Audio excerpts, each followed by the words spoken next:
excited. Queen ShanShan here from A Broadcast Podcast, and it's been a minute, and I'm just so glad to be here. And of course, we have back the OG, you guys. We have the OG.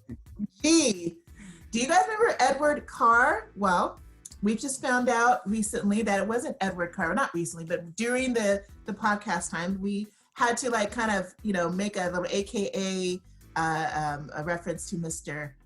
My co-producer and my editor. But we are now talking to Mr. Devin Carbaugh. Yay! Oh, we're really out there now. So there's no putting the genie back in the bottle, I guess. You are exposed. Thank you for having me back.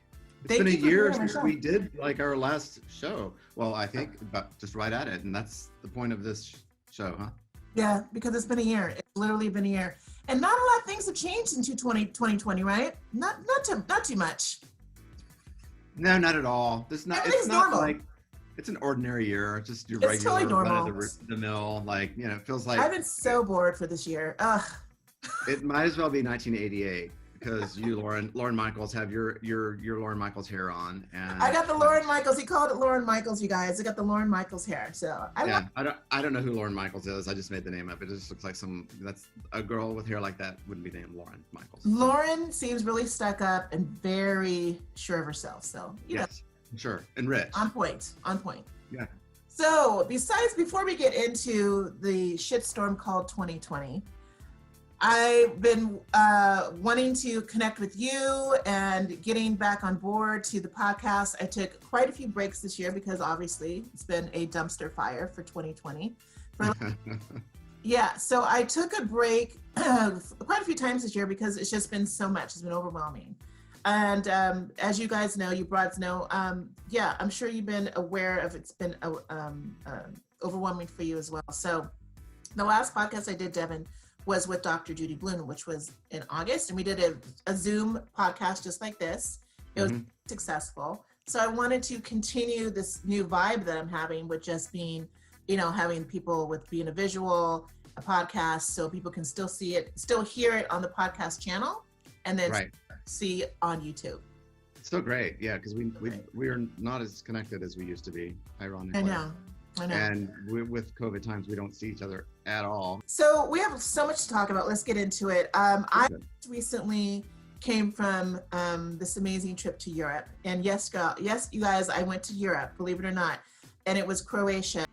And we were on a cruise. It was a land and sea yacht excursion. And this was planned last November. So pre-COVID, when everything was normal, when everybody can go on planes and trains and automobiles and not have an issue. So with all the restrictions in the world, the world still has COVID. It's not just, this is the one thing about, and we're going to get into our politics and everything in a minute. This is one thing that people think it's only in the United States, that COVID is only happening in the United States. Yeah. This is a global pandemic. It's a global pandemic. So with that being said, with the travel has come to went to with full-on breaks, as you know, right? Back in when the restrictions stopped, so as to go to Europe, Asia, some Latin countries, we couldn't go for a long time. They're slowly opening up, and Croatia and Turkey, as of now, are still the only two European countries that allow us to go, Americans to go. So we had to do a lot of finagling. I had 4 flight cancellations. Prior to them ramping up to it because they weren't sure if the trip was going to happen. Yeah. So they could cancel Yeah, it. British Airways canceled. Yeah, British Airways canceled on me. American Airlines canceled on me. Croatia Airlines canceled on me. Delta canceled on me. Girl, it was stressful. And because they didn't want to go to Croatia. People are scared to go right now. So finally, thank goodness to United Airlines. Woohoo! I'm going to put a, hashtag United Airlines. We were able to book United Airlines from LAX to Croatia to Zagreb. And we met the group in Zagreb. So it was Croatia to Dulles, Washington, Dulles to Frankfurt, Frankfurt to Zagreb. Oh, you're hopping all over Europe. Right? I want to share some pictures real quick, and of course we'll get into what's going on with you, but I want to share these amazing pictures that when we went to Zagreb. So it's one of the I guess it's one of the second or the third largest city in Croatia. Dubrovnik is the big city, and we'll get in, and that Dubrovnik is known for the Game of Thrones. Oh, it is? Yeah, Game of Thrones filmed a lot. Oh, they did? Oh, wow. They filmed a lot in Dubrovnik. You weren't into Game of Thrones, weren't you? I don't want to get my house egged or anything. How dare you? Yes.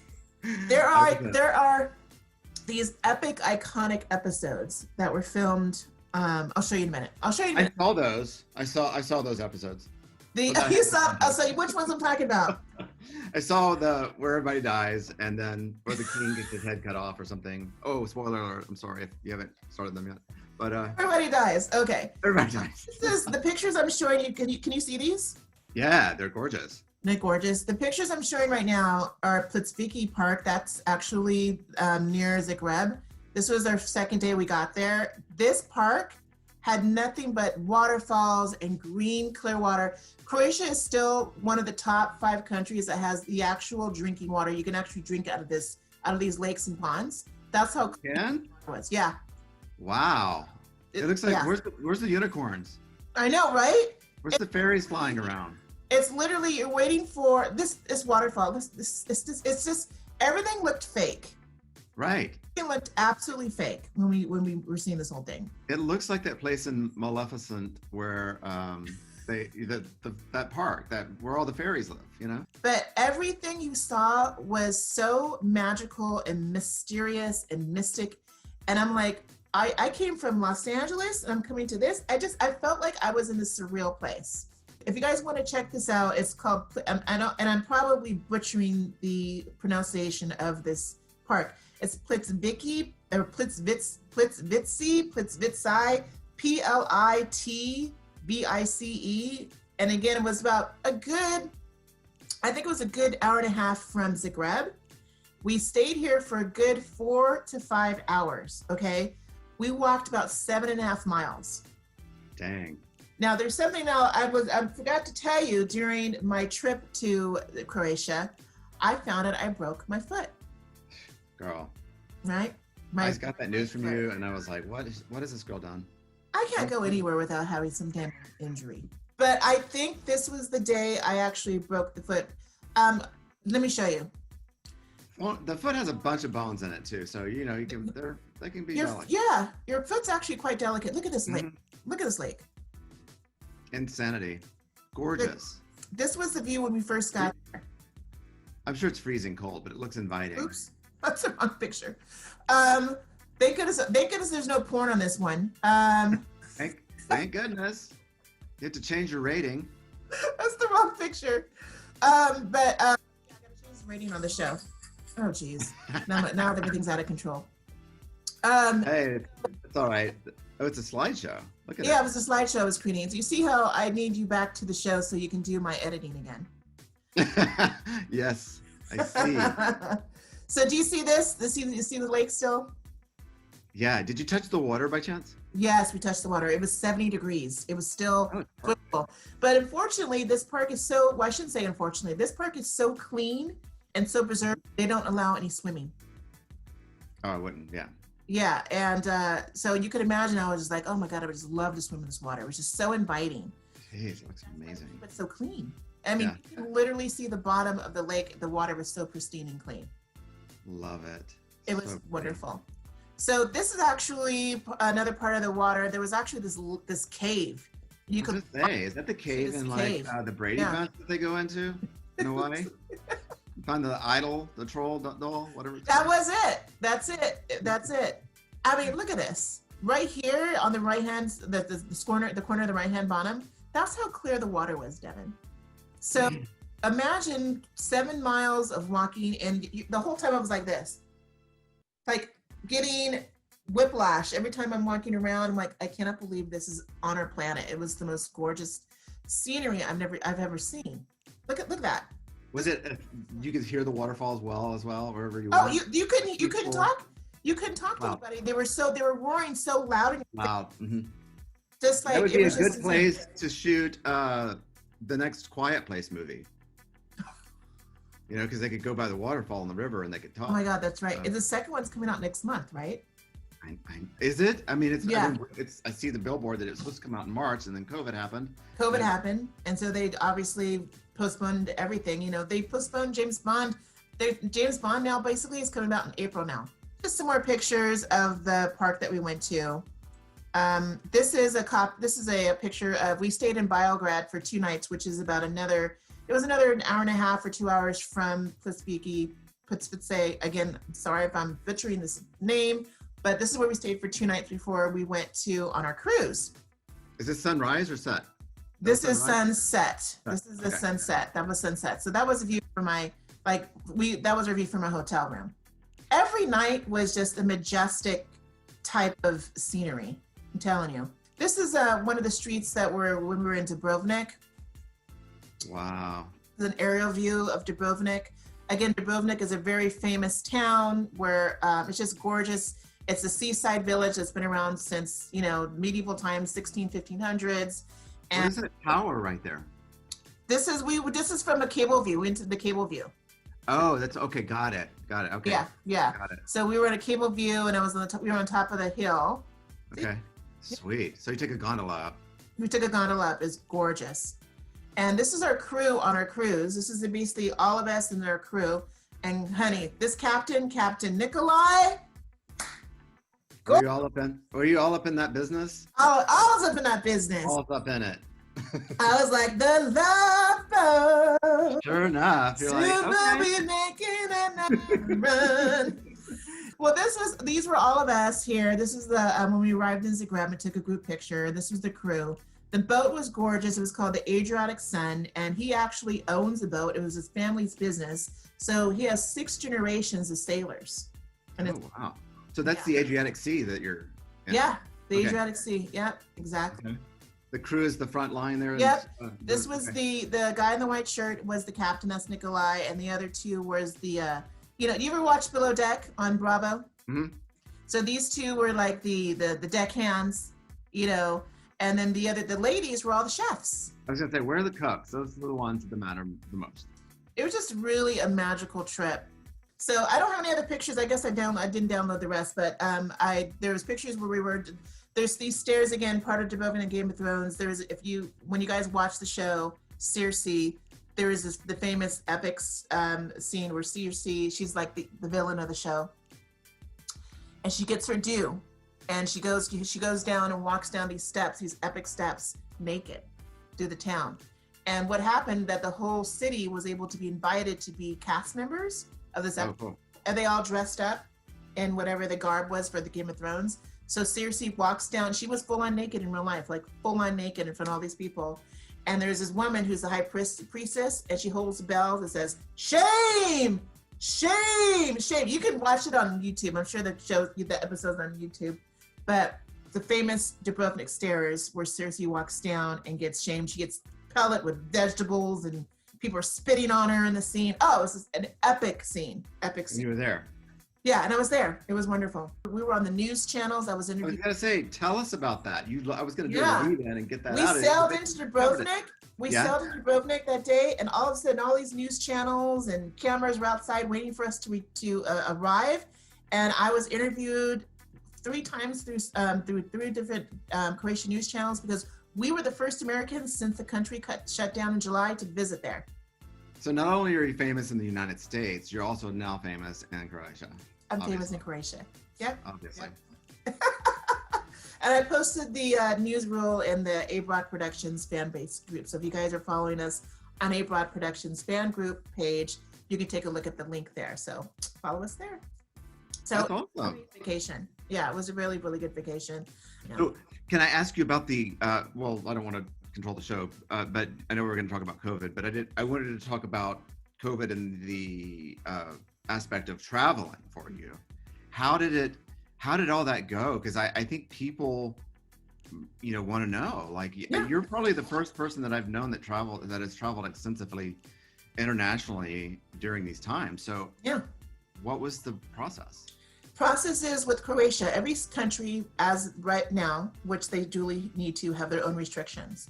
COVID, and you can find this on the customs, I think it's the customsgov.com website, where it shows all the immigration issues around the world in any country. Just type in a country you want to go to. And all you do is Google, I want to go to Jamaica, and see what their COVID restrictions are.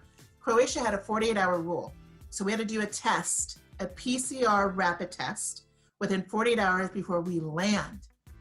We have to have it before we land. So you have to have the flight, you have to have the results 48 hours emailed to you, and you have to show immigration. So I got it within 24 hours or less, actually. So I still was home. I was able to print it up on my printer and show them in paper. Now, everybody had different experiences when they went to their immigration desk in Croatia. Some people said, oh, okay, thanks. Some people didn't even look at it. Really? Yeah. And people spent so much money, because I'd spent $225 for a rapid PCR test, because I wanted to guarantee I was going to have the results within 24 to 48 hours. I went to all these free testings, but it didn't guarantee you get it in time. So I didn't want to take that risk. So we couldn't risk it for the biscuit. I wanted to make sure I got the results in time. So you pay for that convenience, knowing that you're going to get results within the 24, 48 hour allotment. Okay, interesting. I don't want to be in COVID jail. or sent back or whatever. You know, if I had positive results and it showed, I had to show the immigration people, I would have had to stay in Croatia for 14 days in the same hotel on my own expense. That's the gamble. That's the gamble that you take when you travel abroad now. Tell me about the plane. They looked empty. Girl, you know what? I'm going to say this. Don't be that scared in flying. These planes are so immaculate now and so clean. The planes are empty, the airports are empty. LAX looks like a ghost town. Does it? Dulles, Washington, one of the biggest hubs in America, Dulles, Washington, D.C. airport, empty. Empty. So I'm going to encourage you guys, this is probably the safest time to fly. The safest time to fly. There was an article I posted in the Facebook page, as well as the CEO of Delta showed some statistics.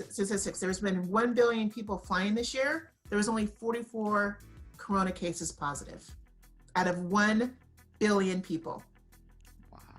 Flying still is one of the most safest ways right now. So if you guys can travel to a place that's allowing you to travel, take advantage of it. You're going to be messed up. You know, you showed me the video of Naomi Campbell. And this was 2 years ago. She's known for being very meticulous in her traveling. She wipes down the seats. She wears like a hazmat suit. Basically, yes. She's amazing. This is like 2 years pre-COVID. She wears a hazmat suit. She has a blanket for the chair. She wipes down everything. She wipes down the seats and everything. She did this 2 years ago pre-COVID. Yeah. I did the same thing. I didn't wear a hazmat suit. I wiped down everything with my wipes and everything. And then I was comfortable. I'm going to encourage you guys, this is the safest time to fly. The safest time to fly. So it's been a week since I've been home, and I've been dealing with jet lag, but not the kind of jet lag that I usually have with Europe. I actually have been sleeping so much sounder this week. Oh, good. Yeah, and because I'm not going anywhere, and I'm trying to nurse this foot. Right. And taking it easy. So the jet lag has not been bad. So, but I'm glad I'm home. Nothing beats Nothing beats home. Nothing beats home. But you don't like idling. So I know that's hard for you. It's hard for me too. So it's been like a challenge, but yeah. Yeah. And I also wanted to quarantine myself anyway. I took a test already. I took a test on Tuesday. Mm-hmm. I was negative still, and I'm negative. And that was I did the free one. And I got results on Thursday. So, and I want to go see my parents. I haven't seen my parents in like almost 2 months. So I wanted to make sure I was negative before I go see my parents. But no symptoms. I feel great. And again, thank you, Croatia. Thank you, Adriatic Sun. You know, thank you for the whole trip. It was an amazing trip. So I highly recommend traveling. So that's what's going on with me. So let's get into Devin Everybody's been asking me what's going on with your sidekick. You know, Edward Carr. We called you. We kept the name as Edward Carr, but now we found it was Devin. And what's been going on with you, Devin, in the last year? You've had a lot of stuff happening. Yeah, I've had a lot of stuff happening. Let's see here. So just a quick timeline, because I think everybody's had quite a year, because 2020 has not been nice to anyone. Mm-hmm. And I don't want to go dark here, but it's just, this is what's happened. But my mom passed away on January 13th of 2020, just at the very beginning of the year. And, prior to that, Christmas Day, actually, when I was at home in Texas, Christmas Day, she went downhill. And so we had to put her into a nursing home or a rehab facility, which was actually, hospice. And so yes. They were going to hospice. You have two paths, right? You get you better, or make you comfortable. And so she was getting better, and so I was there for the holidays, and then I came back to Los Angeles on the December the 30th, I believe it was, and by the 8th I had to go home again because she had taken a turn for the worse. And so unfortunately she passed away on January 13th, and before everything got crazy in the world, literally the world has not been the same since she left. And my mom was a lot of things to me, but if she taught me anything, she taught me how to always be on time, or it's all about timing, in life. Things happen at the right time and the right reason. You might not always know why they happen, but sometimes later they make sense. And the only way that we were able to have comfort and make sense of her passing was this pandemic that hit us, not even 2 months. It was already hitting at that time, but the country shut down, I think around March the 13th, about two months after she had passed away. And I was going through my grieving process, and anybody that's lost a loved one or a parent, I'm sure all goes through this, but it was just like, yes. I knew I needed some type of therapy, meaning yes. Grief counseling. Yes. And I was looking into that, but COVID hit, and it feels like I never really got to deal with her death. And so because we had to adjust to this new life all of a sudden, and new challenges. And you did grieve, but you don't think you grieved properly for your mother?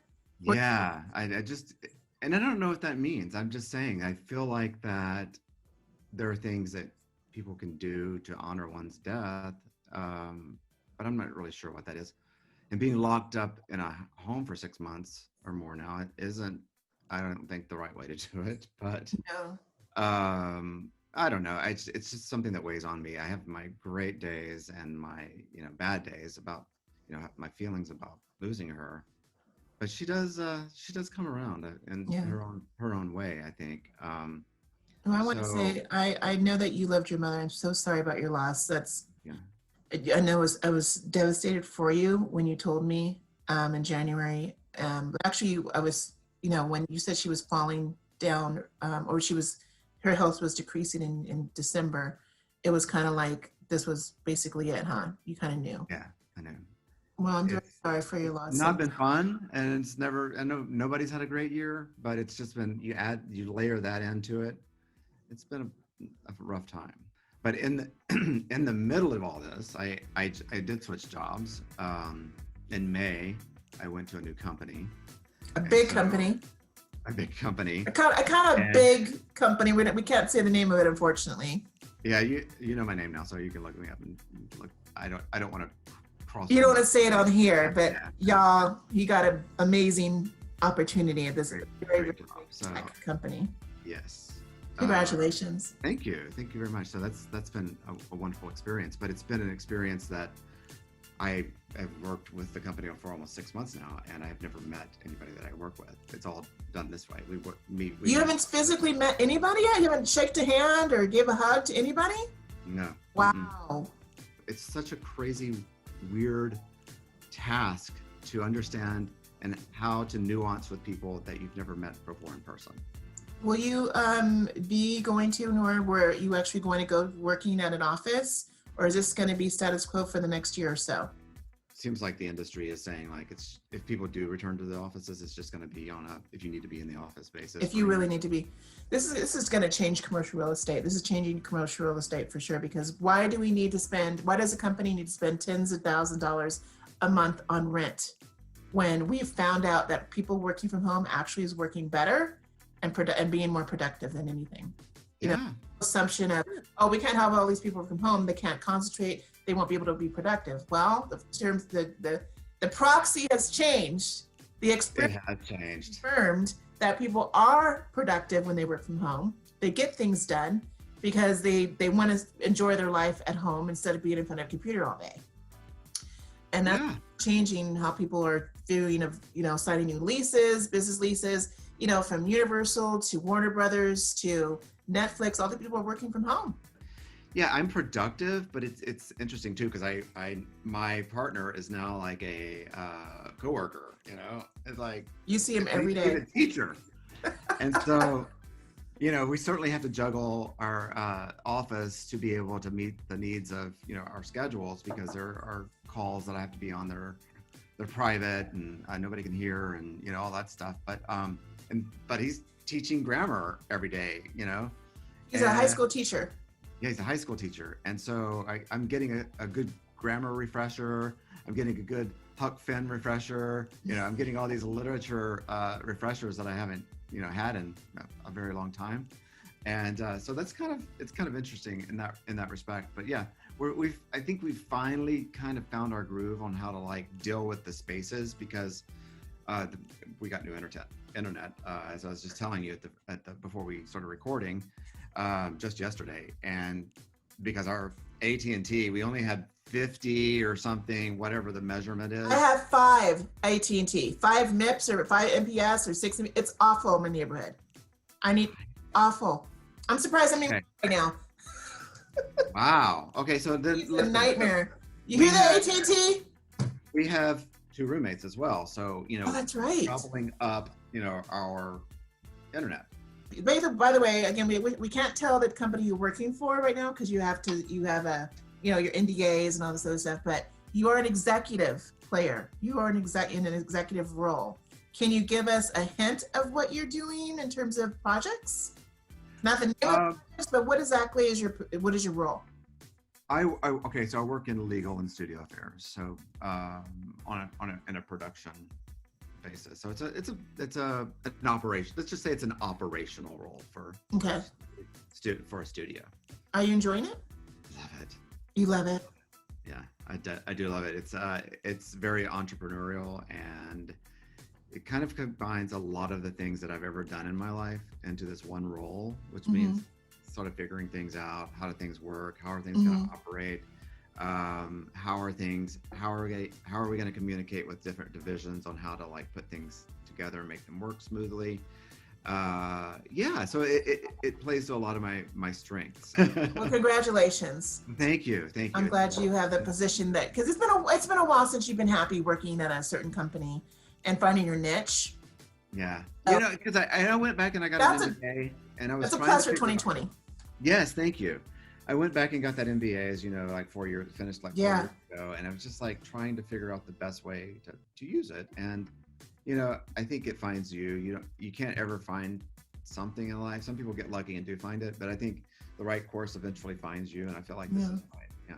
Good for you. Good for you. That's a sparkling star we have to put in for 2020 for you. For sure. So let's talk about some stuff that you and I in our generation have never dealt with, but a lot of things have transpired since you and I have been on the show. And one thing is the racial inequity in terms of awareness of the racial inequity in our country. Mm-hmm. We've had 3 substantial situations when it comes to police brutality in our country, from Ahmaud Arbery, who was killed by 2 white supremacists. One was a detective, and I believe that was in Georgia, and he was just jogging in their neighborhood, and he was attacked and murdered. Breonna Taylor in Louisville, Kentucky, right? Mm-hmm. So she was murdered in her home by 4 or 5 cops who came in shooting, rootin', tootin', shooting in her apartment while she was sleeping. So she was murdered unjustly. And then we have the famous George Floyd case that happened in May, who he was attacked and arrested and then murdered in front of Everyone. By a cop who pressed on his neck with his knee and actually choked and suffocated on camera. I think that's the day the world changed. Was it? The day the world changed. This was the day, that was the day the world changed. The day the United States changed. It was. Yeah. Well, I don't know if it's changed, but it definitely made, Rodney King, 1992, when we had the riots back in 1992 with Rodney King, that video was also televised and that it changed the world. It's supposed to be at that time over 30 years ago, or 28 years ago. But has it really changed? Because obviously, if it did change, Devin, we wouldn't have had these issues with 3 Black people being unjustly murdered. This was a time of Black Lives Matter that had a voice, more of a voice than anything. And with this controversial stance, we've had a lot of support in terms of the worldwide, standing against police brutality.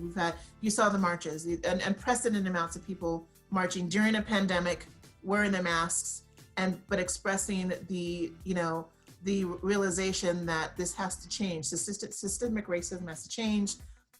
Police brutality against people of color has to be eradicated. I'm not for the word defunding the police. I'm definitely for the word for reforming the police. Yeah. More training, more diversity training, combat training, and how to tackle somebody instead of choking them to death. Cultural changing or training is important too, because absolutely. I don't know why you would send Whitey McWhiterson into a neighborhood that knows nothing about a culture. I think cultural training for the police department is a big thing that should happen, and yes. Sending the right people into the right neighborhoods to deal with those situations. So then train them all to understand mentally how to deal with these situations. And yes, require more money. So and hire, not defund. Let's fund them more and give them more training. And let's give them more training. I mean, I understand the word defund doesn't mean taking money away from the police departments, but it means putting more money into the social activities, social directives, neighborhood programs, social workers. I understand it, and I'm for that. But these police departments are flooded with money. They're flooded with money. They have the amazing, they have the best unions, the best insurances, the best benefits that anybody could ever get. You get paid. They're overflooded, and police deserve to be paid well. Yeah. Their asses out there in public. There are crazy people out there. There are people who are evil and they need to be in jail. But there's a way to handle either someone who has a mental illness, if they're mentally sick. There's cases this year that this 13-year-old autistic child was killed. White kid killed by cops. He was running away from them and the cops shot him 20 times. It was just really, questions. I have to ask you something, because it just, I can't explain I don't want to say it's a rage, but I want to say it's just a bad emotion that I feel when I see people saying, well, all lives matter, well, white lives matter too, or, Black Lives Matter is racist, and it's all white people saying this. Of course. And I'm like, what does it, do you have at least one Black friend that you can ask and tell that to and see what they say? It's not a matter of like all the other lives don't matter. It's a matter of just understanding Black people are tired of effing getting killed by driving their car, getting stopped at a stoplight, that's it. That's all Black lives. Being attacked by a Karen. Karen has been attacked by a Karen because of their skin color. Because of this. Because my skin is darker than your skin, Devin. So I'm going to be questioned where I'm in the shop, where I'm going to be questioned when I'm going to go buy a car, want to buy a house. I'm getting the double look. If I was white, I wouldn't be getting the double look. That's why Black Lives Matter. It's Black Lives Matters too. We matter also, okay? There are things that we call white privilege. White privilege is a thing. White people don't understand that. They don't. Yeah, and I'm like, how do you not understand it? Because they don't know what it's different. You know, the book White Fragility has been the top seller since this all happened. I still have to read it. It's an author, what's his name? It's called White Fragility. It's a very popular book right now that everybody's been getting and reading. One of my friends actually talked about it this weekend. She called me up and she actually apologized to me about things. We weren't talking for a while. And she actually said, Shannon, I really want to apologize by my behavior that I've had to you the last 2 or 3 years. And she wanted to apologize to me because she read this book. And it's by Robin DiAngelo, White Fragility, Why It's So Hard for White People to Talk About Racism. I recommend you guys read it. It's 2018, so before all this happened. And a lot of my white friends are reading that book because they want to know the levels of how they should react to things, how we react. I'm very privileged as well. I come from a family that's very diverse as well. All my friends, 95% of my friends, we talked about this on the podcast many times. A lot white, Hispanic, Asian, Latino. I have very few Black friends, but I'm also a Black woman, so I have dealt with discrimination. I've dealt with people treating me differently because I am a Black woman. And I've noticed that when I have voiced that situation, some of my white friends go like, well, would you maybe being overactive, Shannon? Really? Would you act that same way if someone did the same thing to you? No, white privilege. That hasn't happened to you. You know, so the white fragility issue is real. I marched a few times during the BLMs this year during the COVID time. I had been masked up. I actually was out there in Hollywood Boulevard. I was out there in Beverly Hills. We were out there in Crenshaw District. We were out there USC this year marching. There are times where I would just go out and help clean the streets at 4 or 5 o'clock, 6 o'clock in the morning when there were some riots happening. Queen ShanShan is the real deal. She does it. She's no joke. I can't be a keyboard warrior and be all, ooh, I hate this and bad Trump and da-da-da. You have to be an activist. You have to be out there. Yes, it's a pandemic and yes, it's different situations, but it was all, I masked up and still out there and fought for what I think. It was 3 weeks of hell in Los Angeles. And I know New York, Seattle, San Francisco, like the whole United States was a hot mess for at least a good month of June. And in some of the world as well. We got, lots of things were damaged here, businesses looted here in Los Angeles. We had army tanks a half a mile from my house. I remember that whole 3 weeks. A night didn't go by without hearing helicopters in your neighborhood. A night That's right. By without hearing ambulance, like Baghdad. Fire, police sirens every day. Every day you're hearing it. I felt like we were in Baghdad. I felt like we were in a war zone. It was horrible. It was horrible. Thank God we have police.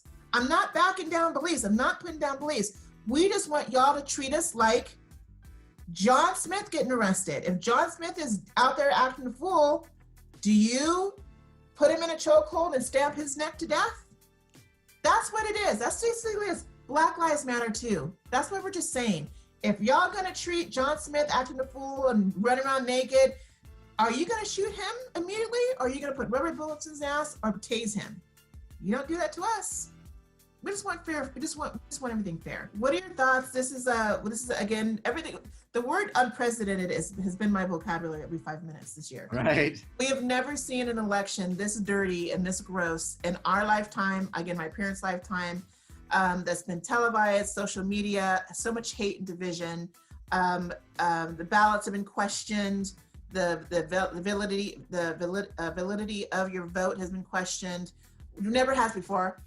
I've voted mail-in ballots, I don't know, since I was 18 years old. No issues. We have the crazy dumpster fire debates. We just had our third debate, which was Thursday, which I think Biden did such a better job. I like Biden because he's so emotional. He talks to the camera. He talks to American people and tells us what he's actually going to do. He's not perfect. There's no such thing as a perfect candidate. And we got, Trump, who's on a whole different wavelength that thinks COVID doesn't exist, even though he had COVID. Well, supposedly. I don't know what. I don't want to see those medical records. We can only know if we see the receipts, and those could be forged as well. Who knows? I'm going to do this. I'm giving major side eye to those medical records. That dude did not have no damn COVID. Let's be honest. Yeah. No. I mean, I kind of think that too. Yeah. It was only a publicity stunt. Publicity stunt to get more people to sway and feel sorry for him, and then actually think that COVID really wasn't a big deal. 225,000 people have died. That's a big deal. That's a big deal. Well, to my surprise, yesterday in our country, we ventured out. We had to get a few things for the house, and we had to go to Crate and Barrel to get some new stuff, some glasses and drinking wine glasses. Because I can look at a wine glass and it breaks, and so I had to get some wine glasses that replacing them. And so we went into a Crate and Barrel, and guess what's happening in Beverly Hills? A Trump rally. I saw it. Yesterday. I saw it. And so in Beverly Hills. Nothing against it. Good for those people for like getting out there and exercising their rights, and you have the right to do that. That's what we are as a country. But I just don't know what the mindset is for people that organize and go to like rallies for, let's face it, a famous president. Is it supporting a man's causes, or is it supporting white privilege? I just want to know what the mindset is of people that organize and go to these and fly these flags that say no more bullshit on it. Because Trump in 2020, no more bullshit or something like that is the slogan. First of all, that's profanity on a slogan. And why would you think that there's no more bullshit when he's nothing but bullshit, like complete bullshit? Like we've never had a president. We've never had a book about that man that has literally come out lately. He's a fraud. And how many indictments has he had in his administration since 2016? I mean, have been in jail. Convicted. Has there been any indictments, any convictions under Obama administration? There was none, zero. I don't even think he fired anybody you hire somebody and you know. Yeah, hired, fired every 2 months like Trump has done in this. But I didn't want to get into those waters. And it's just like, I just want to know how people can logically back somebody that's so nasty. That's so corrupt. That's so corrupt and just is not, how do you not see that he's a good person? I mean, that he is not a good person. He's still a game show host, and he treats this country as such, a game show. I cannot wait, and I'm praying, and I know people are like, oh God, they're talking politics. Yeah, I know, maybe you want to. I know, sorry, I didn't want to go into the. I know, we don't usually talk about politics, but this is how it is. We literally have, 9 days before November 3rd. We won't probably even know the election results on November 3rd because there's so many mail-in ballots. They said this is the record amount of mail-in ballots they've ever had historically. Over 47 million mail-in ballots have been accounted for. This is not even November 3rd yet. So imagine what's going to happen on November 3rd when people go up and show up in person. And historically, Republicans go and do it in person. They don't ballots. So it's going to be a different situation when we actually see these final numbers, probably a week later. I'm hoping we'll get, they'll do it sooner in terms of results. Right. This country has been on so much edge and anxiety because of this election. It is the most important election I will ever probably deal with in my lifetime, your lifetime. And you guys go out there and vote and register. Obviously it's too late to register now, but get your mail-in ballots in, go in person, be safe. Yeah, I look, I get it. I'm not gonna, I have my entire family that I know of probably supports Trump, and I can't. It just is such a sore spot when we talk, and I just get away from it. I just try not to talk about it with them. And yeah, I've voted Republican in the past. Hey, I've But you didn't have this kind of candidate in the Republican race. That's the thing. The GOP has completely turned not the GOP that you and I are used to. They were about family values. They were about small government. Completely opposite now with Trump in office. They want bigger government. What family values? How do you sustain family values when you cheat on your taxes, you cheat on your wives, you tell them to grab them by the pee, you tell the Latino Hispanic community that they're rapists and murderers, you tell Black people community that they're sons of bitches. How is that a family friendly president? You know, you're doing everything absolutely what the Republican platform was like, what you and I were used to when we were kids. Why your family voted for Reagan, why your family voted for Bush. You know, I respect presidents. If you ask me, Biden is way more of a Republican than Donald Trump. You think so? And as far as values go, yeah. Oh yeah, values, yeah. Sure. Yeah. 100. Trump was not a Republican until he started running for office. So that's right. He was a Democrat. I mean, you know, I think Biden is very, very middle of the road, and that's why I say more Republican than Donald Trump, because I think Donald Trump has taken the parties so far to the right that I don't know what they are anymore. Well, it's, you know, have you been watching not MTV, the HBO documentary The Vow about cults?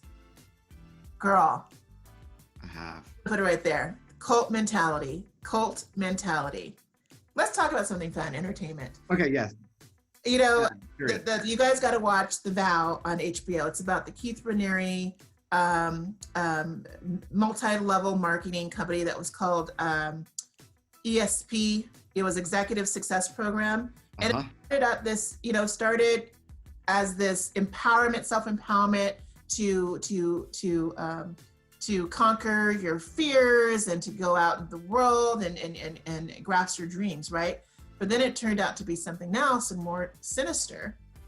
And there was a cult within a cult. Yeah.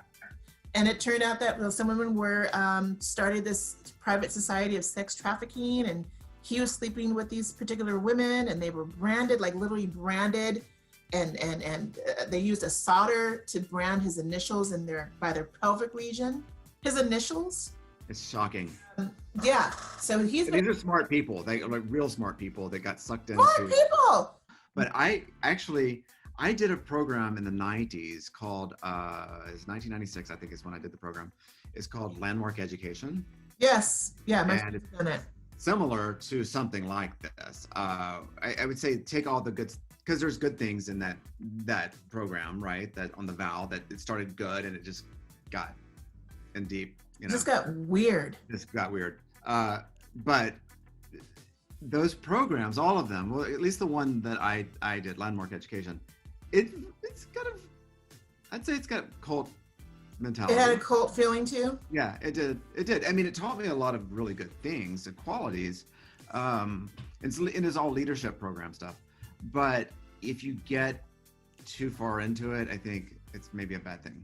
Well, this is the thing. They called him Vanguard. So they were looking to him as their fearless leader. And these women and men were so immersed in his philosophies that they began to worship this dude. When you're worshiping one man, that's a cult. Yeah. Hi. Hi. Hi, MAGA. Hi. And just like the guy says who was documenting everything, you can see, I don't know if you saw the finale last week. He was enraged. He was pissed. He's like, no one joins a cult. No one says, I want to join a cult today. No one says that. Right. True. But you start going to the meetings, you start dealing with and fantasizing about this cult leader, that your brain shifts. Your common sense shifts to everything that this leader is telling you without any recourse. Reprogrammed. You're being reprogrammed. What other cult is like that? Scientology. Scientology, for sure. You know? And people that go to Trump rallies. Anyway, I digress. What movies are you watching? Oh my God. So, well, what movies? I mean, TV shows, I guess. The theater. Uh-huh. We miss going to the theater. I don't know if you've seen it on Facebook, but Danny and I are watching a thriller movie. You're doing horror movies every night till Halloween. Every year. Yeah. Yes, that's excellent. So, they're not necessarily Halloween movies. They're just scary. Horror thriller movies. And so, the one that we watched last night was real good. It's called Alone. I heard about that. Who was in that movie?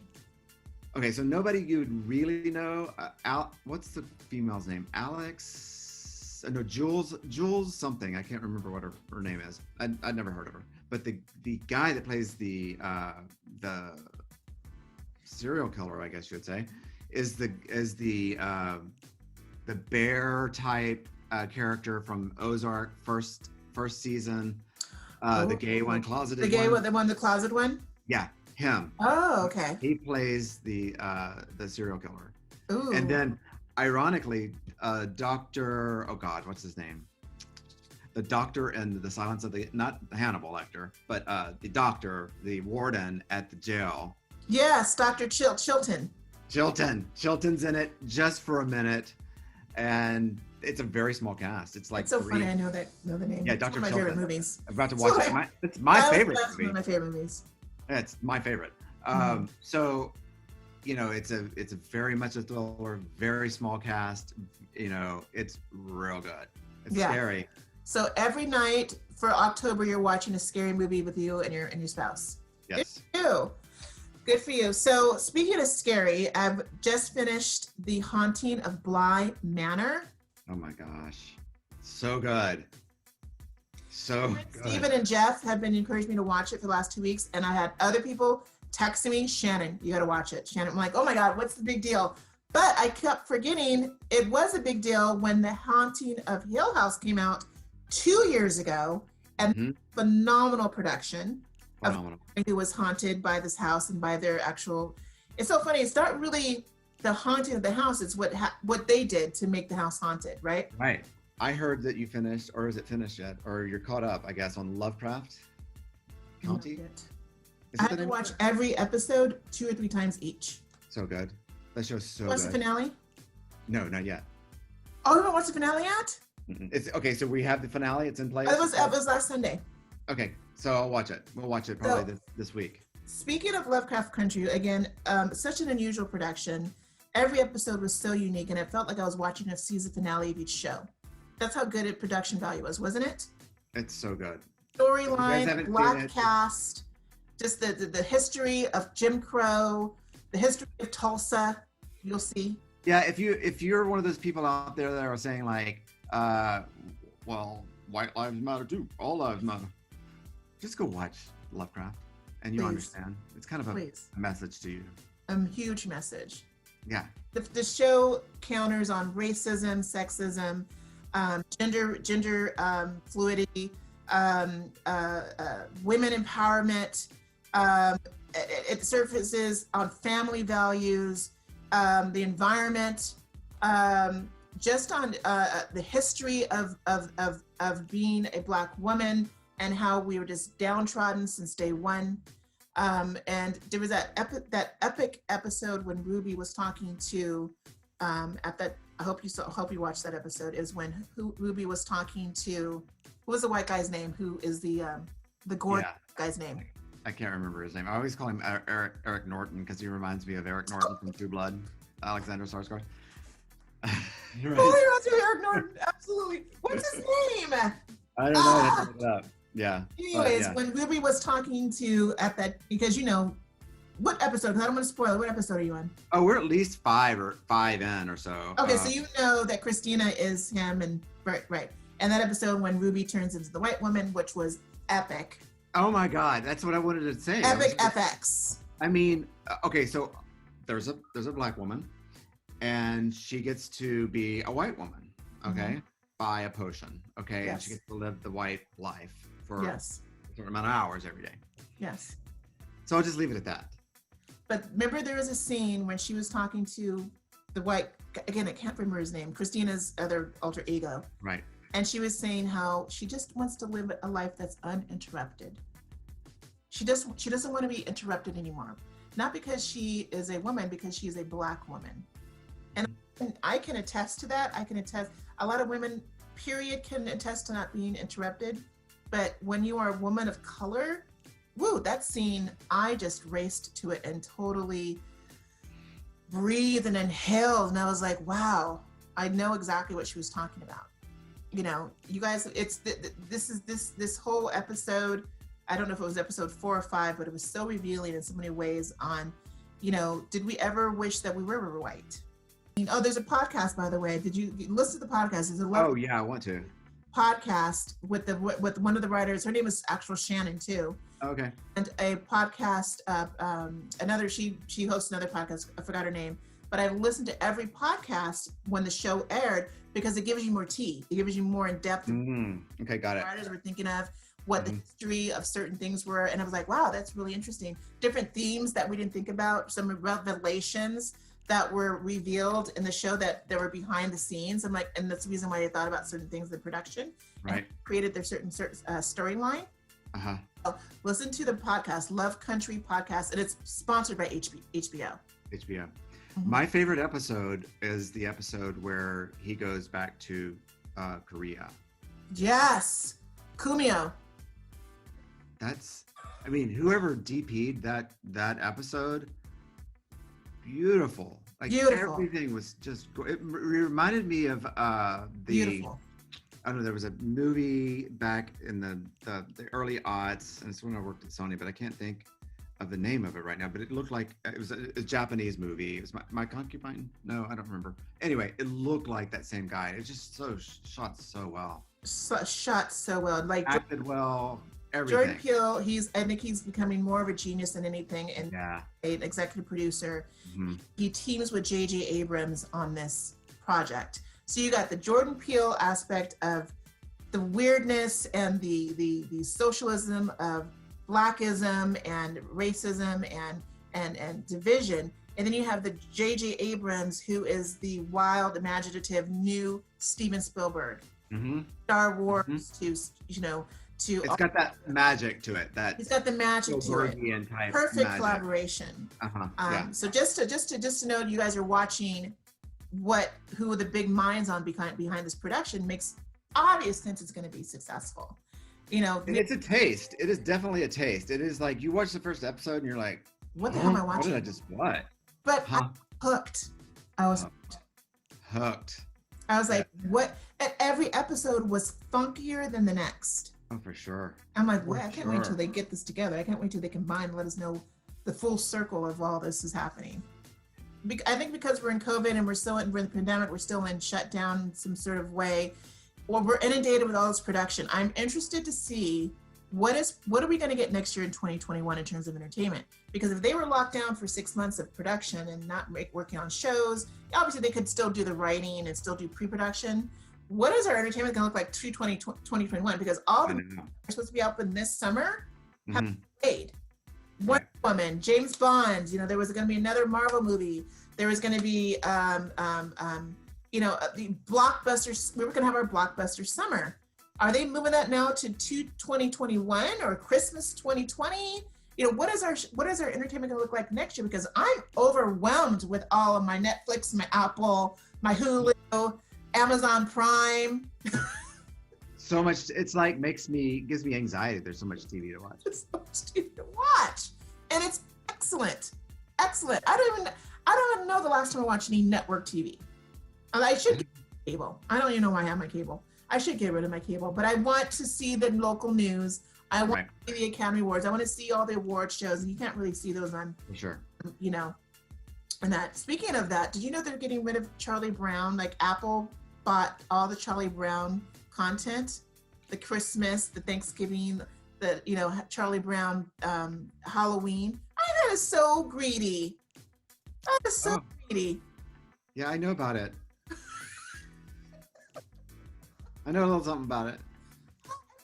In my opinion, I think that's so greedy because everybody can't afford an Apple subscription, an Apple TV.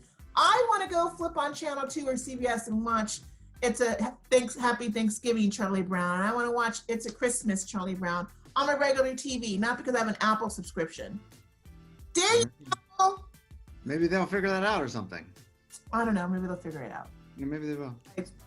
That was some entertainment tea that I was not in agreement with this week. In conclusion, what else is going on?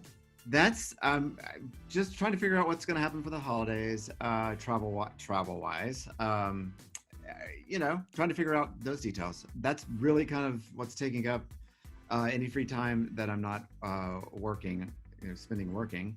You guys, all you gotta do is take your computer and pack and get away. Yep, it just depends on like what state are we going to? Are we gonna go to Utah? Are we gonna go to Colorado? Are we gonna go to Montana?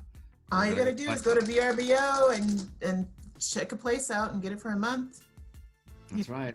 You take little baby puppy with you and. Oh, he's ready. He's ready. So that's the only thing that's really kind of happening right now. What are your plans for the holidays? I don't think we're going to Texas, but I was going to tell you something. I actually put on, because it's fall here now. It feels like it's fall, It's right? all this week in LA. It's been fall. So nice. Sweater weather. It's sweater weather. Sweater weather. Sweater weather. I put on my clothes yesterday. I got dressed, girl. I put on some black blue jeans. Look at you. Yes, I forgot my little shimmer here. I love it. What's going on? I got the, The girls are out. The girls are out. I put on like a sweater yesterday and a pair of black jeans, and we went out and ran our errands. I was like, oh my God, I put on clothes. Yeah, I got to put on clothes. It was so nice to feel almost like presentable. Like, we had to go on video at work and stuff like that. So you just throw on a shirt real quick and do your thing. You don't even have to have underwear on if you don't want to. You don't have to do whatever you want. But yeah, it felt nice to put on some clothes and step out. It's just a whole new world, but I'm so glad you're here in it. You're in my world. I'm in your world. Thank you for being in my world. Yay. So thank you. Okay, thank you. you. And Broads, thank you for watching and listening to us. We miss you. We're going to have more episodes coming out to you soon. And we want to say thank you for still subscribing and listening to the podcast, watching this podcast for A Broadcast Podcast. And I'm going to sign off, and we're going to do our famous sign off. So I want to say, Broads, thank you for listening. And oh my God, I forgot what is my sign off? It's been so long. And tune in next week. I don't know, or next month, or however frequently you're doing it. But I want to say thank you for listening to Abroad.